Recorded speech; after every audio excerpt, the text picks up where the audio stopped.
This is one of the scariest. There's no better feeling than a personal win, and the State Farm Personal Price Plan can help you do just that. Talk to a State Farm agent today to learn how you can bundle and save with the Personal Price Plan. Like a good neighbor, State Farm is there. Prices are based on rating plans that vary by state. Coverage options are selected by the customer. Availability, amount of discounts and savings, and eligibility vary by state. Things that has ever happened to me in my life. Enjoy.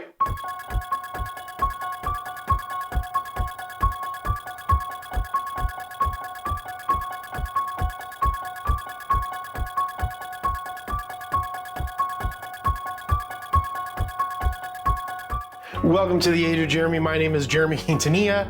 You are listening to a LoFi episode of the Age of Jeremy. Normally, this podcast is about all of my business, entrepreneurship dealings, if that's even a way to say that. I own multiple businesses such as 3T Warrior Academy, Q Financial, Age of Radio, Merlin, the smartest way to track your crypto. But I do these lo-fi episodes because sometimes I want to talk about culture, and I want to talk about art, and I want to talk about movies. But then sometimes I want to talk about scary shit that happened to me for Halloween, which is what I am doing right now. Now, these lo-fi episodes, what I try to do is I try to use other equipment. People think that podcasting has to be this super expensive endeavor. And today I'm actually recording on a Zoom product. Zoom Corp products are probably my favorite recording products. They're used in the movie industry. They're used in the podcast industry. They're a Japanese company, but they are some of the best recording pieces of equipment. And the one that I'm recording on right now is a Zoom. I want to say, if I remember correctly, it's an L1 or an L2. Nope, it's an F1. It's a field recorder. They have great field recording equipment. This field recorder piece, I think, is about $99. I have a Shure like a lapel mic connected to it, another great company that's been around for a very long time. But there is so many easy ways to get into audio. So these two pieces of equipment combined are probably around $180 or $200, somewhere around that, because I don't really remember exactly how much it costs. This F1 might only have been $79, but it has lots of great attachments to it. I have a boom mic attachment, or a for the love of me, a directional mic attachment to it. I can't remember what it's called off the top of my head. But it runs off of AAA batteries, and I have the lapel microphone connected and on my shirt. And I'm walking around my house talking to you because I just want to show you how easy it is to make a podcast. Now, what's great is if you're listening to this on Halloween, because it should be out on Halloween for spookiness, I'm actually setting up at a conference called the Wuhan. It's an anime manga cosplay conference. We're in the cosplay section. We are going to have our Geek Collective business there, selling some of the published comics that we have done. I'm going to be talking about Age of Radio. If you sign up for our newsletter, you can get stickers and keychains. We're going to be connecting our store to YouTube and getting more into the store. And hopefully, eventually, we will be selling a lot of this podcast equipment, because we want everybody to be able to go out there, create podcasts easily, share them, get them on our podcast network, and we would distribute them for you. But this is about spookiness, because it's Halloween. And I'm going to tell you, I'm going to get my coffee. I have my coffee in my hand. I'm sitting here on my couch, and I'm going to tell you one of the scariest stories that I have that has happened to me. So back in the early 2000s, well, I guess it should be a trigger warning. There's going to be some weird shit involved with this episode. And if you're a part of the Age of Jeremy Instagram, which you should be, and you're in the broadcast channel, go in there. There's a question. Share your scary story to me, because I would love to hear that scary story. And one of the things we'll continue to do on these lo-fi episodes, we will talk about, we will share stuff from you guys, and I will share all the cool stuff that's going on in my world. So back in 2000, and by the way, this story does have a name. It's called Tuthill. Bane came over because he's scared. No, he's scratching me. Bane, my little Havanese dog, he was missing. He was in the backyard. He's usually not in the backyard. I didn't know where he was at. I was so scared, and now he thinks I'm mad at him because I was yelling his name. Bane, tell the good people that you're a good guy. Oh, you are a good guy. You are a good guy. Look at your tail. Look at your little tail. I love you, brother. I love you, puppy dog. All right, let's get this show on the road. Back in 2000, this is roughly around the year 2000, maybe 2001, I had dropped out of high school and I got my GED, but I just don't mind people telling me what to do. That's never really bothered. Well, I shouldn't say that. I love education. I love people giving me homework. I love doing homework. I love learning. But what I do not like and do not enjoy is having to get up and go somewhere every day. It's the same reason why I have a problem with having a regular job. I like getting up at a schedule that works for me. Like I like working every single day at 8 o'clock, but I don't like doing much before that. And I like stopping around 8 o'clock at the latest or 9 o'clock at the latest. And that's what I like. I don't like being there earlier. Now, if I'm doing an event and people say, hey, you have to be here, I'm still kind of like, but I'll still be there because it's a respectful thing to do. But I didn't like high school, so I dropped out of high school, got my GED. Now, you'd be like, oh, why am I getting financial advice from this fucking high school dropout? Well, I got my GED. I went to college. I have a bachelor's in accounting, a bachelor's in finance, a master's in business administration. I'm going to be going back and working towards a master's in ethnomusicology and a PhD in something, maybe not music, but we'll work on that. We got a lot of life ahead of us. But back to the scary story. Woo! Okay, so 2001, I was a high school dropout. I loved doing whatever I wanted, loved learning on the side. But one of the things that I really enjoyed doing was smoking cigarettes, and I enjoyed staying out till all hours of the night. Wasn't really big into alcohol yet. That kind of came a little bit later. But we would like to drive around, and our friend Bobby had a truck.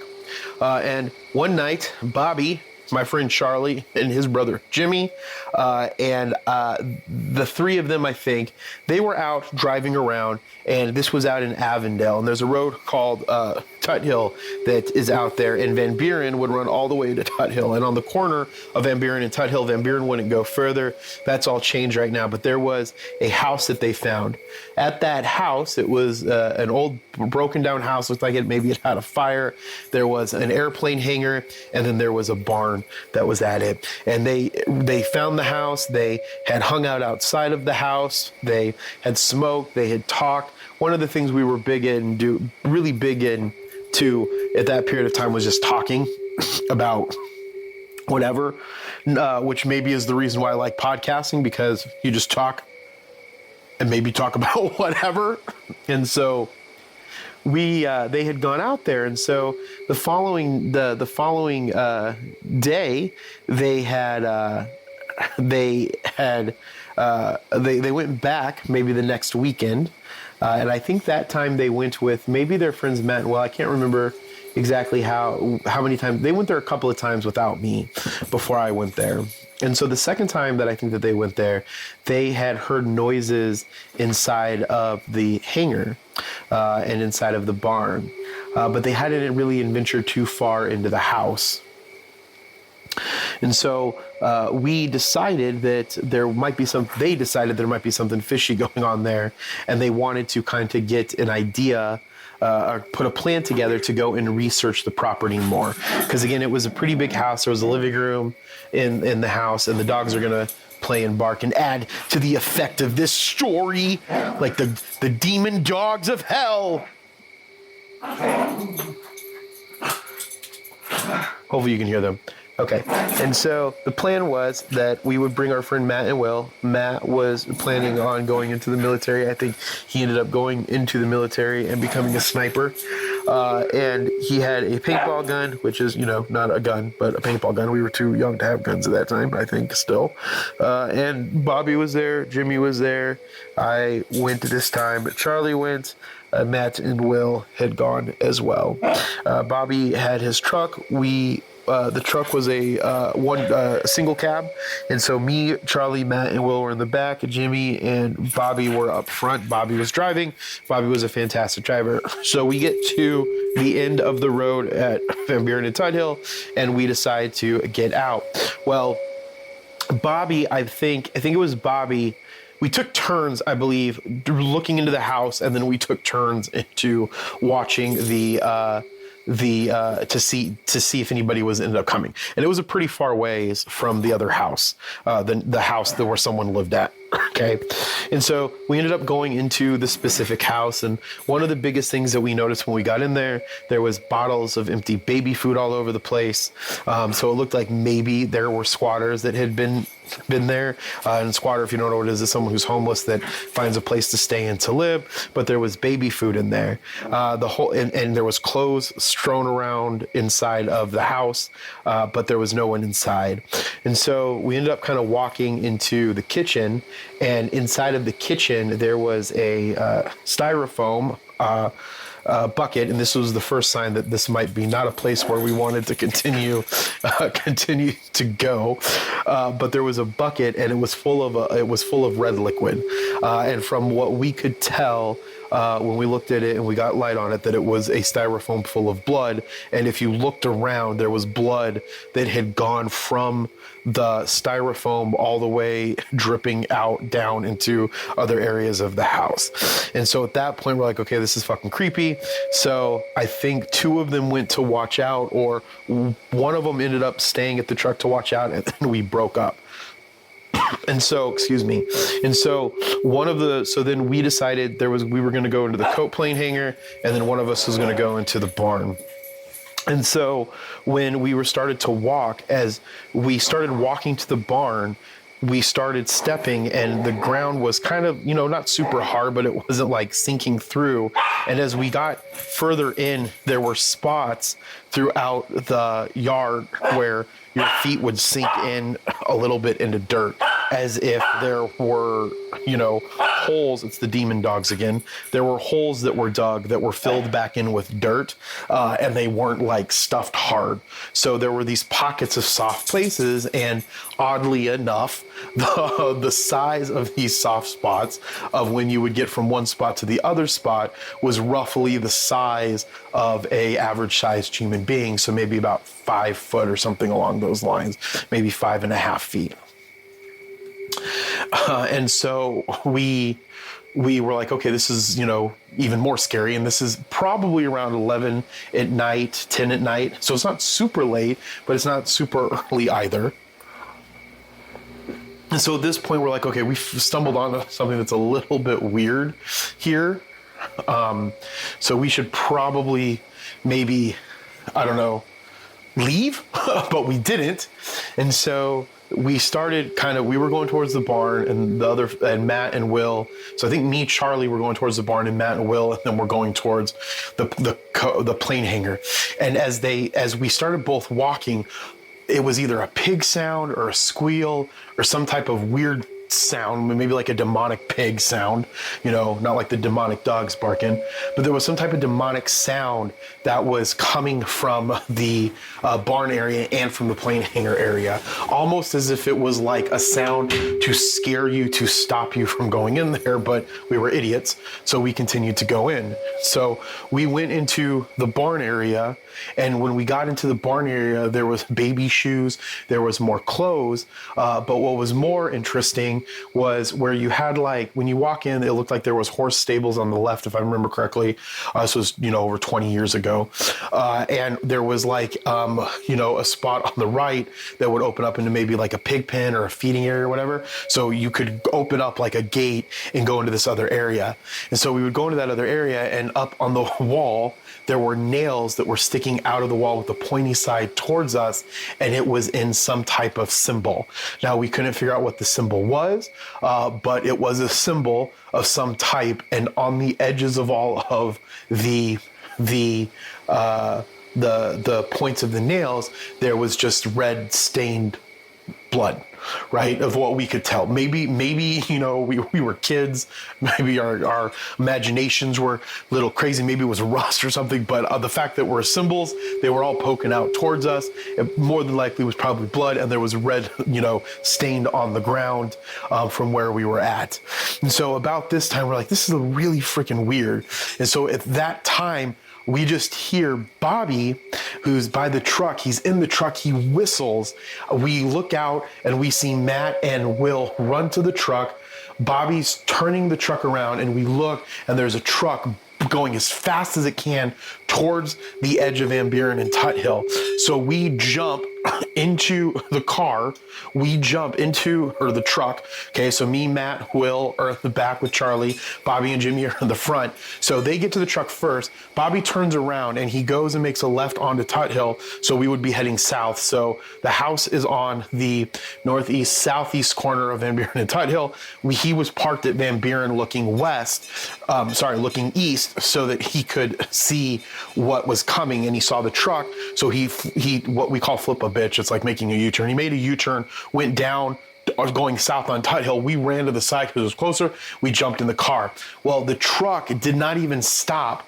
When it got to the house, it came right towards us, and Bobby was, hauling ass towards the other road. I can't remember what the other road is, but essentially Tuthill came to another road that you can make a left, start going east so you could get out, and then that you'd had to make another left to come back up and then get on Van Buren and get out.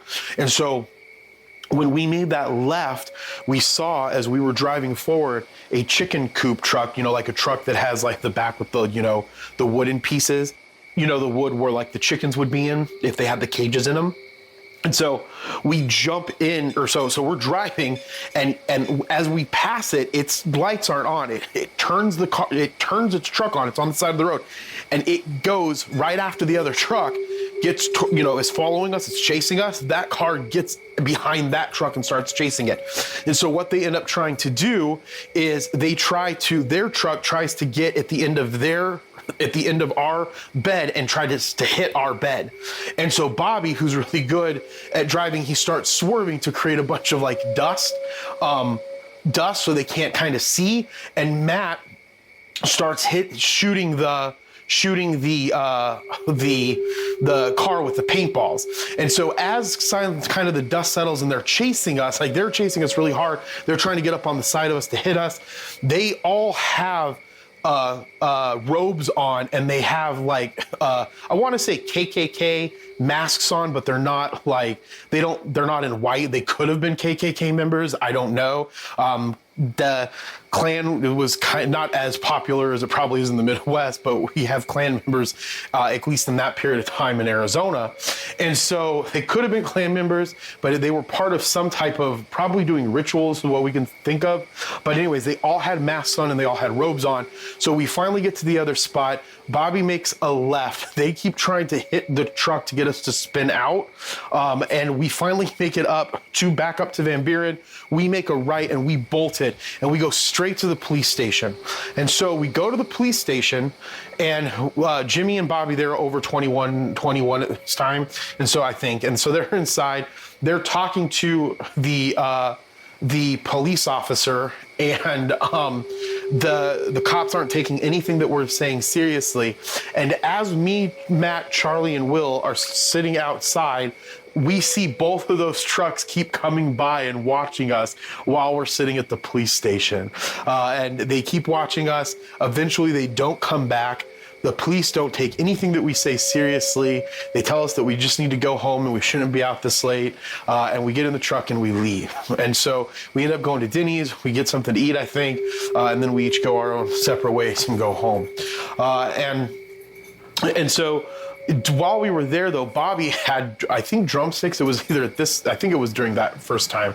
But either way, that night when he got home, supposedly he lost one of his drumsticks when he was out there, and when he got home, that drumstick was sitting on his doorstep.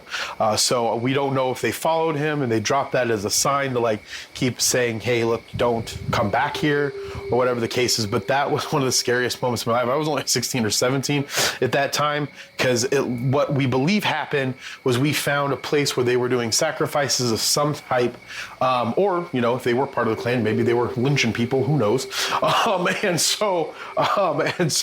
And eventually all of that house was torn down.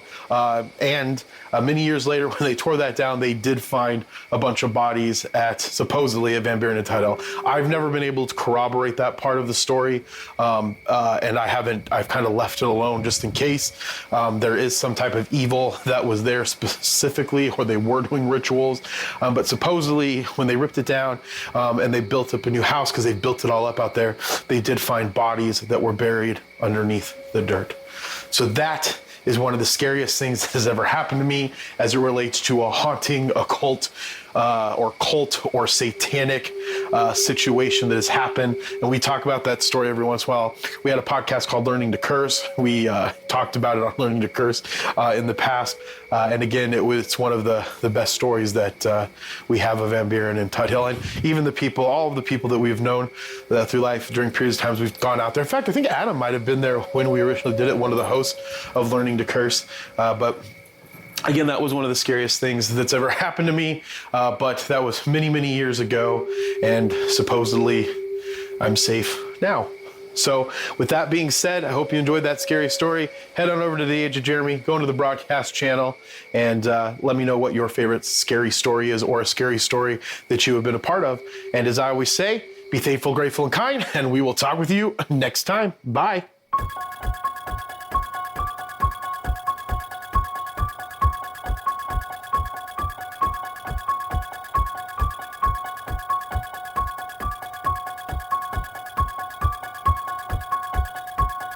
Thank you so much for listening to The Age of Jeremy. My name is Jeremy Quintanilla. If you liked this episode, this lo-fi Halloween episode, go ahead and subscribe to it if you haven't subscribed to this podcast already. Make sure that you like it. And if you're on Good Pods, make sure that you follow me on Good Pods so you can see all of the amazing podcasts that I'm listening to, because podcasting is my life and we are addicted to podcasting. So we would love for you to join our Addicted Podcasting community. Head on over to Facebook, type in Addicted to Podcasting. From there, you can also get into our Discord, and I recorded into an F1 in this lo-fi episode with a Shure lapel mic. I hope it sounds good because I'm recording this and I don't know how it's going to sound, so hopefully it ended up good and you enjoyed it. I don't know what the opening and closing songs are as of recording this, because I'm going to give it a spooky theme. And with that, one last time, be thankful, grateful, and kind, and have an amazing Halloween. Bye.